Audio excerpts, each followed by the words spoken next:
NCERT की 8वीं कक्षा की किताब के बारे में वीडियोस बनाते बनाते मैं तो थक गई रे बा। पर किताब में गलतियां ही नहीं खत्म हो रही हैं। सुल्तानों और मुगलों के चैप्टर में हर दूसरी लाइन में झूठ परोसा गया है। इतिहास को तोड़ मरोड़ कर बताया गया है। कहीं सिर्फ मुगलों और सुल्तानों को आउटसाइडर यानी बाहरी आक्रांता बताया गया है, जो यहाँ अपना धर्म फैलाने आए और लोगों का धर्म परिवर्तन कराया। तो कहीं उनके साम्राज्य को पीरियड ऑफ पॉलिटिकल इंस्टेबिलिटी कहा गया है, जहां सिर्फ मारकाट और कत्लेआम चल रहा था। दिल्ली सुल्तानों को स्लेव डायनेस्टी यानी गुलाम राजवंश का बताया गया है। किताब के अलावा एक अलग से इंडिया के पार्टीशन पे मॉड्यूल निकाला गया है, जहां सिर्फ कांग्रेस, जिन्ना और अंग्रेजों को ही देश के बंटवारे का जिम्मेदार ठहराया गया। और अगर ये सब काफी नहीं था तो इतिहास की किताब में अंग्रेजी शब्दों को भी सही से इस्तेमाल नहीं किया गया है। डायनेसिटी यानी राजवंश का क्या मतलब होता है ये भी नहीं पता। इतिहास के साथ साथ अब अंग्रेजी भी सिखाऊं मैं यहाँ बैठ के एनसीईआरटी को। ये सब आज के एपिसोड में। चलें फिर।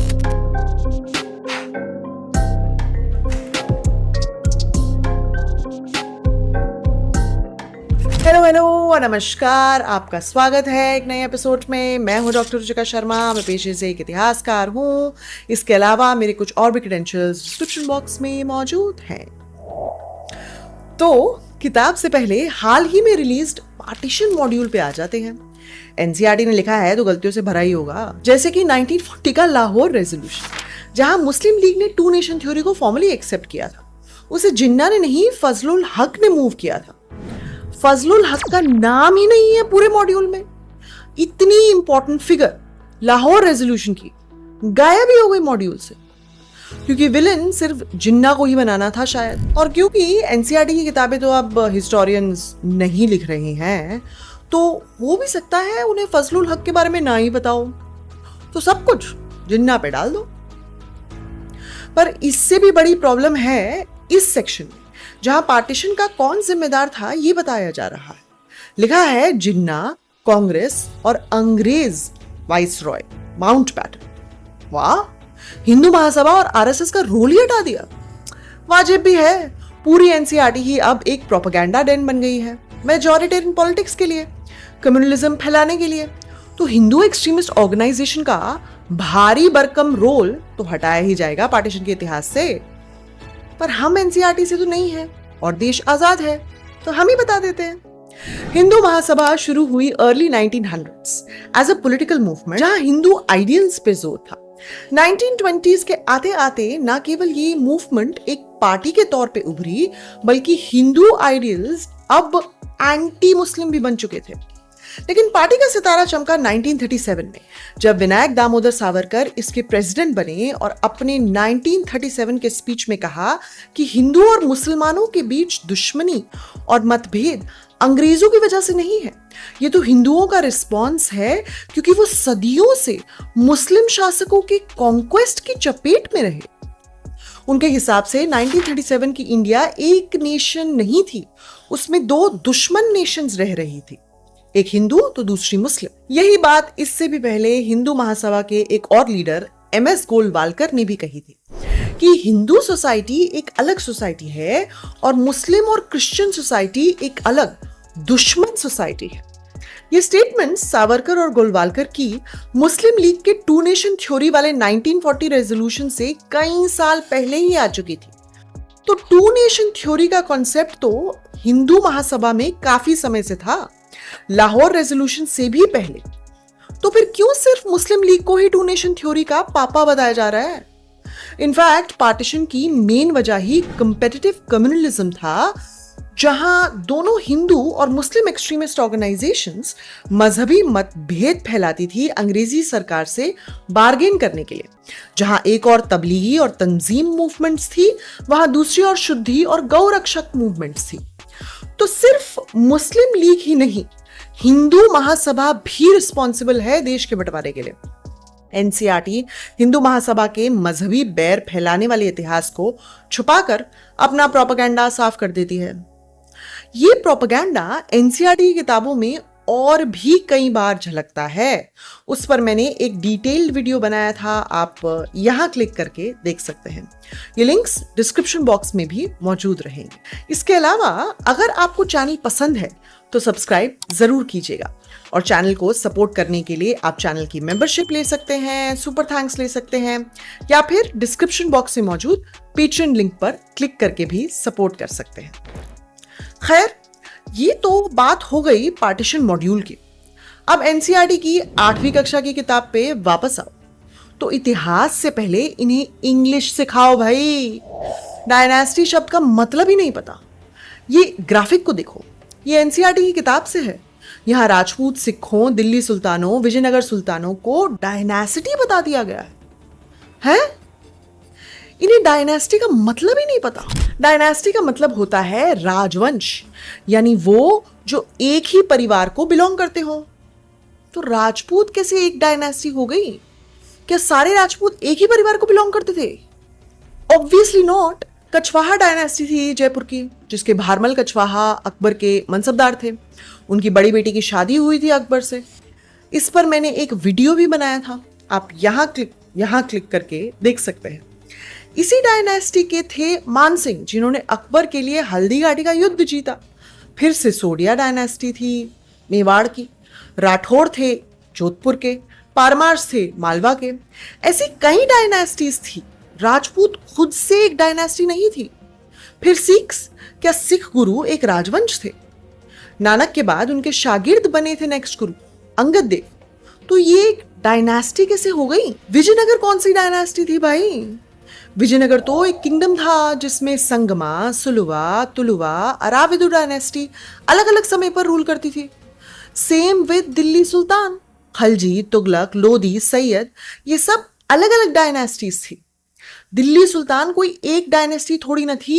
एनसीईआरटी की किताबें बच्चों को आगे चल के इतिहास में तो फेल करवाएंगी ही, साथ ही साथ अंग्रेजी में भी फिसड्डी बनवाएंगी। और क्या यार, डायनेस्टी तक नहीं बता पा रही है किताब ठीक से। बड़ा शेम। कम मर्यादा रखिए, थोड़ी मर्यादा रखिए। एग्जैक्टली। एंड क्योंकि एनसीईआरटी को डायनेस्टी का मतलब नहीं पता, वो दिल्ली सुल्तानों की पहली डायनेस्टी को स्लेव डायनेस्टी यानी गुलाम राजवंश का खिताब देती है 8वीं कक्षा की टेक्स्ट बुक में। ये टर्म कब का सिरे से खारिज हो चुका है एकेडेमिया में, क्योंकि दिल्ली सुल्तानों की पहली डायनेस्टी में सिर्फ 3 सुल्तानी बंदगान यानी मिलिट्री स्लेव्स थे, कुतुबुद्दीन ऐबक, अल्तमश और बलबन। 11 सुल्तान में से सिर्फ 3। तो इन्हें एकेडेमिया में इल्बरी टर्क्स कहा जाता है, जो कि तुर्कियों की इल्बरी ट्राइब से आए थे। 11 के 11 सुल्तान स्लेव्स नहीं थे, लेकिन 11 के 11 इल्बरी ट्राइब से थे। पर ये तो हम पहले ही वीडियोस में तय कर चुके हैं कि नई एनसीईआरटी की 8वीं कक्षा की किताब एकेडमिक रिसर्च पर नहीं, व्हाट्सएप फॉरवर्ड्स पे बेस्ड है। तो स्लेव डायनेस्टी जैसा a historical term he use करेगी। और अगर ए हिस्टोरिकल टर्म्स की बात आती है तो ये भी जान लीजिए कि एनसीईआरटी की किताब कहती है कि दिल्ली सुल्तानों का राज्य पॉलिटिकल इंस्टेबिलिटी से भरा था, यानी राज्य अस्थिर था, उजाड़ था, बड़ी सारी लड़ाइयां हो रही थी, कत्लेआम था, वगैरह वगैरह। क्या वाहियात असर्शन है भाई। 1 मिनट भी तुम दिल्ली सुल्तानों की हिस्ट्री उठा के देखे हो क्या? पहले तो दिल्ली सुल्तान भारत पर 335 साल राज्य किए। पॉलिटिकली अनस्टेबल होते तो ये नामुमकिन होता। इनफैक्ट 13वीं से 14वीं शताब्दी के दिल्ली सुल्तान अलाउद्दीन खलजी ने राज्य का मैक्सिमम एक्सटेंट ये था।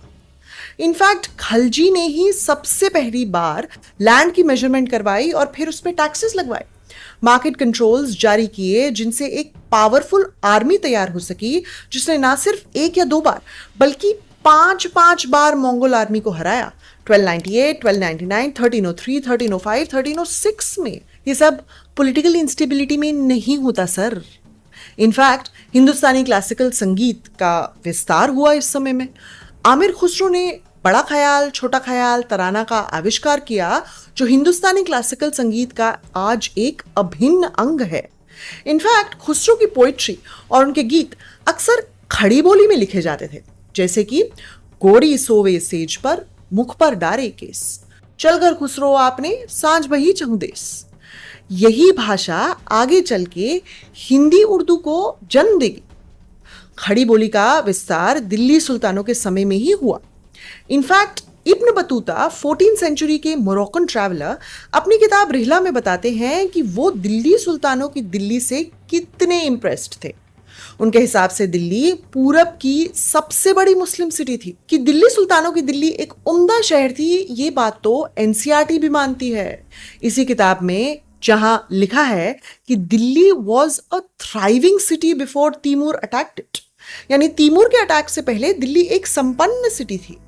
तो फिर दिल्ली सुल्तानों का राज्य पॉलिटिकली अनस्टेबल कैसे हुआ एनसीईआरटी जी? खुद को ही कॉन्ट्रडिक्ट करना रह गया था, वो भी कर दिया एनसीईआरटी ने।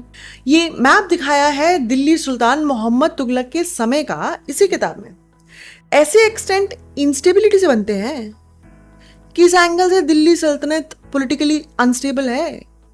इनफैक्ट ये मैप भी by the way Maratha state के एक्सटेंट से भी बड़ा है। लेकिन एनसीईआरटी ने इसी किताब में कहा है कि मराठा साम्राज्य अंग्रेजों से पहले सबसे बड़ा साम्राज्य था। अरे पर खुद ही तुमने दिल्ली सुल्तानों का मैप मराठों से ज्यादा दिखाया है। इतने कॉन्ट्रडिक्शंस, उफ।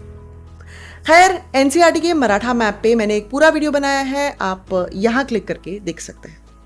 तो लो भाई, एक और झूठ साफ हो गया। नहीं था दिल्ली सुल्तानों का राज्य पॉलिटिकली अनस्टेबल। ये खुद ही एनसीईआरटी ने 2-3 बारी बता दिया है बाय द वे। फिर एनसीईआरटी कहती है कि दिल्ली सुल्तान और मुगल इन्वेडर्स थे, आउटसाइडर्स थे, बाहर से आए थे। तो हुन्स भी तो बाहर से आए थे, कुशान भी बाहर से आए थे। उन्हें तो वो देवपुत्र का टाइटल दे दिया है। उससे भी पहले आर्य, जिन्हें technically central Asian step people भी कहा जाता है, वो भी तो ईरान से आए 1500 बीसी ऑनवर्ड्स। ईरान इंडिया के अंदर थोड़ी था, वो भी बाहर ही है।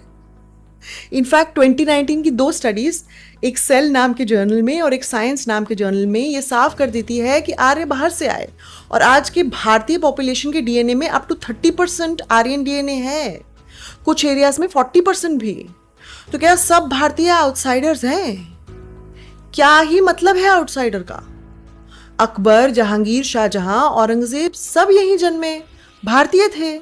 इससे पहले कई दिल्ली सुल्तानों का जन्म भी भारत में ही हुआ। सुल्तान रजिया, सुल्तान नाजिर, मोइजुद्दीन कैकूबाद, मोहम्मद तुगलक, फिरोज तुगलक, सिकंदर लोदी, इब्राहिम लोदी, सबका भारत में ही जन्म हुआ। आर्यन माइग्रेशन अब एक फैक्ट है। या तो पूरी इंडियन पॉपुलेशन को आउटसाइडर्स मान लो, या फिर ये आउटसाइडर्स का a historical concept pre modern India पे मत डाला करो भाई। आखिर में एनसीईआरटी की किताब फिर वही राग अलापती है, दिल्ली सुल्तान और मुगल धर्म परिवर्तन कराने आए। ये बकवास असर्शन सबसे पहले अंग्रेजों ने की थी और वही झूठ अब एनसीईआरटी से परोस रहे हैं। इसका एक बड़ा ही लॉजिकल सा जवाब है।